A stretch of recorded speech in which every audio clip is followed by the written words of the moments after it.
Number 24, the writ called Praecipe is not to be issued to anyone in respect to any free tenement in such a way that a man might lose his court.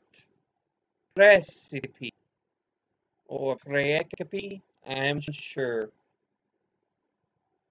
Praecipe, nope. There we go. Writs of praecipe are widespread and are a widespread feature of common law tradition generally involving the instigation of some form of swift and preemptory action. Historically, it is a writ demanding action or an explanation of non-action. So these writs, how were they pronounced? Was a praecipe? Praecipe. Praecipe? This seems to be the pronunciation. Listen to this here. Praecipe. Praecipe. Okay. One of those may not be issued in a way that it may cost someone their own court. Because again, barons owned the baronies, earls owned the counties. Number 25. There is to be a single measure for wine throughout our realm, and a single measure for ale, and a single measure for corn. That is to say, the London quarter, and a single breadth for dyed cloth, russets, and haberjacks. That is to say, 2 yards within the lists. It shall be the same for weights and measures. This portion here is trying to solidify a single form of measurements, because I'm sure in the past there were different measurements for different things, even though they could be measured the same way. Number 26. Henceforth there is to be nothing given for a writ of inquest from a person seeking an inquest of life or member, but such a writ is to be given freely and is not to be denied. I've heard of a writ of inquest, but what is it fully here? Writs of inquest. A judicial inquiry in common law jurisdictions, particularly one held to determine the case of a person's death. There should be no cost and no reason to deny one's seeking of information how one died. Number 27. If any persons hold from us at fee farm or in sokage or burgage, and hold land from another by night service, we are not by virtue of such a fee farm or sokage or burgage to have custody of the heir or their land which pertains to another's fee, nor are we to have custody of such a fee farm or sokage or burgage unless the fee farm owes knight's service. We are not to have the custody of an heir of or of any land which is held from another by knight service on the pretext of some small sergeanty or surgeonty held from us by service of rendering us knives or arrows or such like things. So again, there's a lot of unusual terms here. Soakage, it's a feudal tenure of land involving payment or rent of rent or other non-military service to a superior. How about a burgage? That is a house or other property held by burgage tenure. In England and Scotland, tenure of land in a town held in return for service or annual rent. And let's look at fee farm. It refers to a method where a land or another in fee is held in consideration of an annual rent. In this method, an estate in fee is granted as subject to a rent in fee of at least 1/4 of the value of the land at the time of its reservation. Essentially, it's just trying to say, it sounds like you cannot force military service for the ability to live on or own land.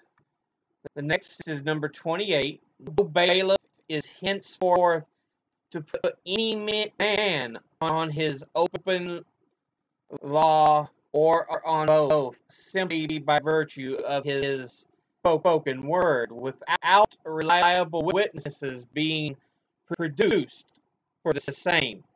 So essentially, no one can be put into a trial without their ability to defend themselves or having witnesses. In other words, you can't have sham trials. Number 29, no freeman is to be taken or imprisoned or disseised of his free tenement or his liberties or free customs, or outlawed or exiled or in any way ruined. Nor will we go against such a man or send against him save by lawful judgment of his peers, or by the law of the land. To no one will we sell or deny the delay or delay right or justice. So again, no just imprisonment or seizure of land or infringement upon liberties or customs simply because the king feels he has the right to do so. Next one is number 30. All merchants, unless they have been previously and publicly forbidden, are to have safe and secure conduct in leaving and coming to England and in staying and going through England, both by land and by water, to buy and to sell without any evil exactions, according to the ancient and right customs, save in the time of war. And if they should be from a land at war against us, and be found in our land at the beginning of the war, they are to be attached without damage to their bodies or goods until it is established by us or our chief justicer in that way the merchants of our land are treated, who at such a time are found in the land is at war with us. And if merchants are safe there, the other merchants are to be safe in our land. Essentially, No need to hurt merchants who just come in seeking to trade, no matter where they are from, whether they wish to purchase or sell their goods. Even if, they are members of a nation we are at war at, as long as that nation shows good faith in the treatment of our merchants that may be there, we will show good faith of their merchants that will be here. Number 31. If anyone dies holding of any escheat, such as the honor of Wallingford, Boulogne, Nottingham, Lancaster, or of any escheats which are in our hands, and which are baronies, his heir is not to give any other relief or render any other service to us that would not have been rendered to the baron if the barony was still held by a baron. And we shall hold such things in the same way as the baron held them. Nor on account of such a barony or escheat are we to have the escheat or custody of any of our men, unless the man who held the barony or the escheat held elsewhere from us in chief. Okay, another term I'm unfamiliar with here. Escheats. Common law doctrine that transfers the real property of a person who has died without heirs to the crown or the state. It serves to ensure that property is not left in limbo without recognized ownership. So it sounds like they're just wanting to maintain baronies, not allow it to go into the hands of the king. That would strengthen the king any more than they feel is necessary. Number 32. No free man is henceforth to give or sell any more of his land to anyone unless the residue of his land is sufficient to render due service to the lord of the fee as pertains to that fee. Is that a different term of residue I've never heard before? The part of an estate that is left after the payment of charges, debts, and bequests. If it's too small to really take care of any type of fees, they should not be forced to sell their land. Only if they have enough land to help pay off that fee while maintaining the land itself. Number 33. All patrons of abbeys which have charters of the kings of England over a dowson or ancient tenure or possession are to have the custody of such abbeys when they fall vacant, just as they ought to have, and as is declared above. So it's the right of certain religious abbeys, I'm assuming just religious abbeys, who do have established charters or tenure, should be allowed to maintain their abbeys. Number 34. No one is to be taken or imprisoned on the appeal of woman for the death of anyone save for the death of that woman's husband. So no one is to be basically taken on the request of a woman because the woman says they killed anyone, unless it is the death of that woman's husband. So, number 35.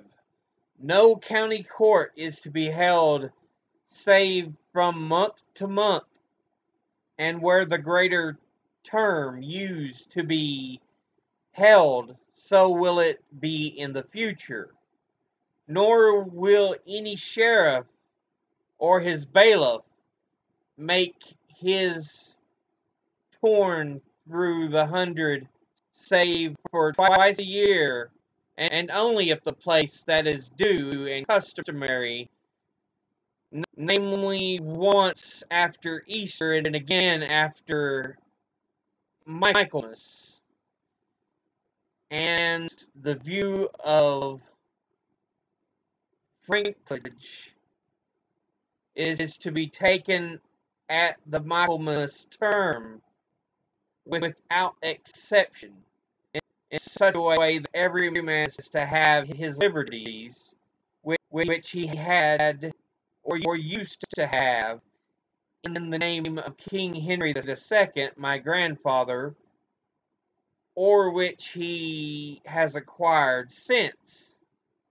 The view of Frankfurt is to be taken so that our peace be held, and so that the tithing is to be held entire as it used to be, and so that the sheriff does not seek exceptions, but remains content with that which the sheriff used to have, in taking the view in the time of King Henry, our grandfather. Torn through the hundred. It was a biannual inspection of the hundreds of his shire made by the sheriff in medieval England. So the nobles basically tried to whittle this down to twice a year, namely once after Easter and again after Michaelmas. What in the world is Michaelmas? I'm assuming it's like Christmas. Tuesday, September the 29th. A Christian festival observed in some Western liturgical calendars.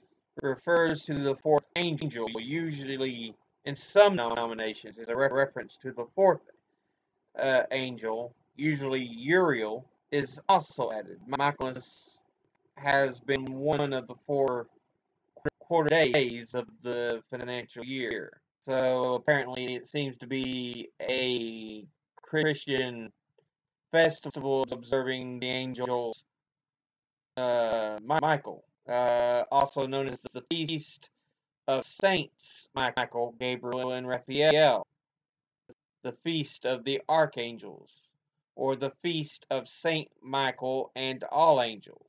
It is observed by Anglican Communion Catholic Church.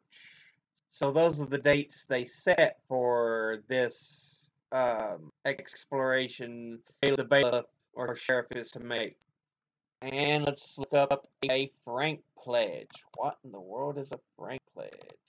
A frank pledge was a system of joint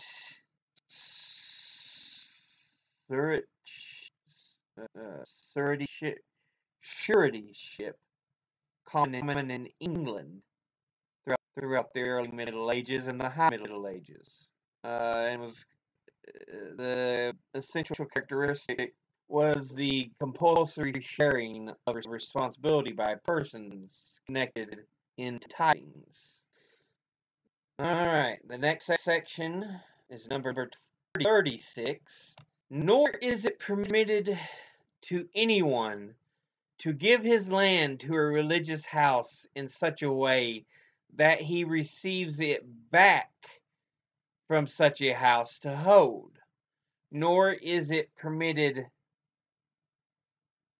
to any religious house to accept the land of anyone in such way that the land is restored to the person from whom it was received to hold.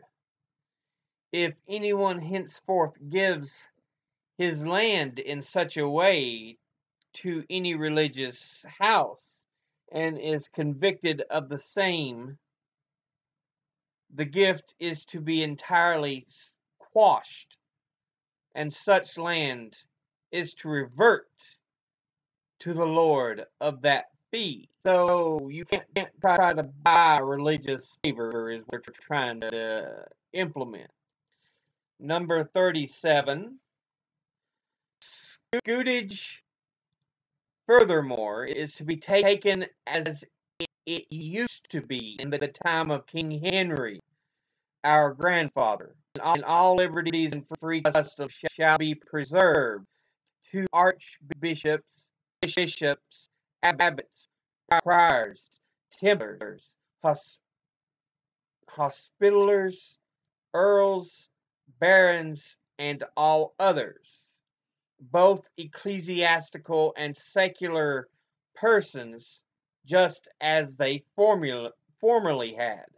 So they're trying to recall scutage back to the way it was. I've heard the word scutage, but I'm not familiar. Money paid by a vassal to his lord in lieu of military service. So the vassal is like, okay, so it's a medieval English tax levied on all holders of a knight's fee under the feudal land tenure of knight service. The king, through his vassals, provided land to the knights for their support. So they're trying to return the use of scutage to the way it was, even with the religious groups. But that seems to be the last numbered one, so let's read the last of this here. All of these aforesaid customs and liberties which we granted to be held in our realm, in so far as pertains to us, are to be observed by all of our realm, both clergy and laity, in so far as pertains to them in respect to their own men.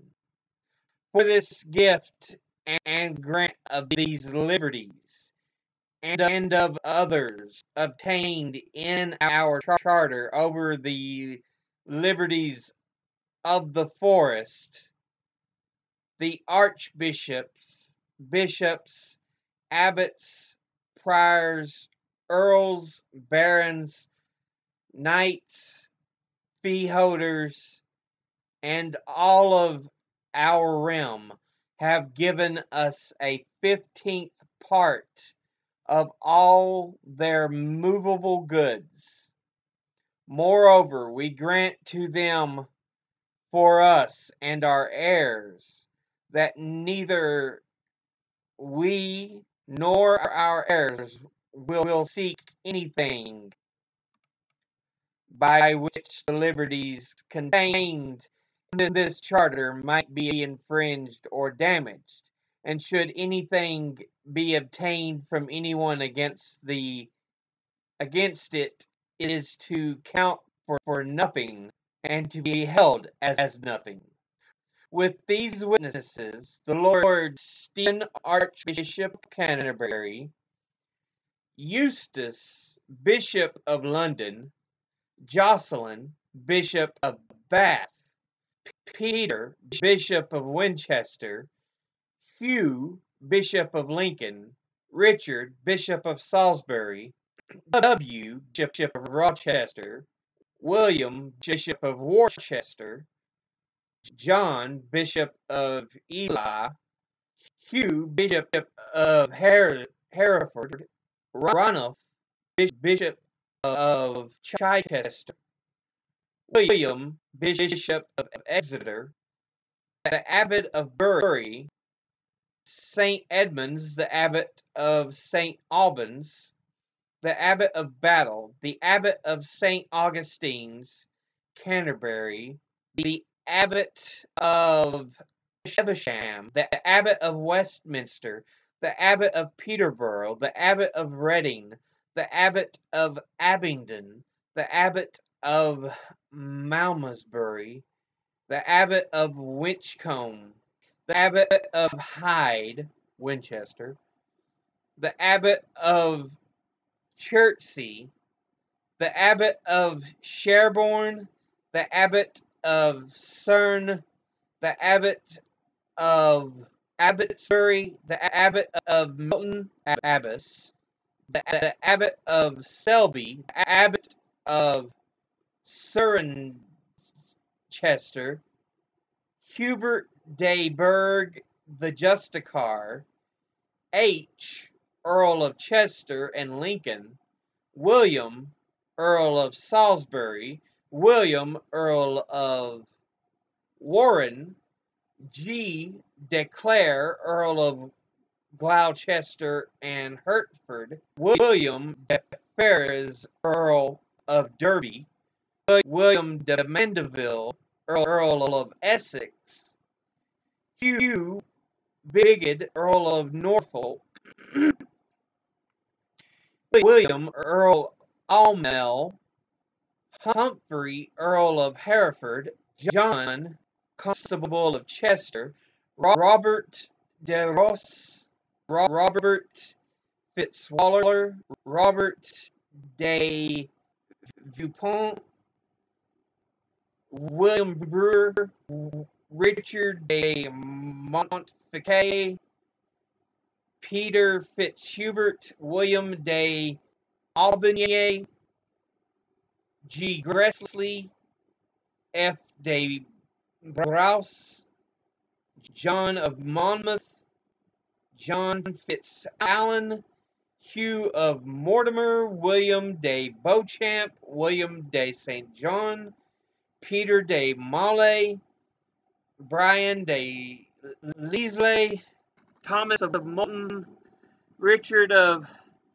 Argenton, Geoffrey de Neville, William Maldie, John de Ballon, and others. Given at Westminster on the 11th day of February in the 9th year of our reign.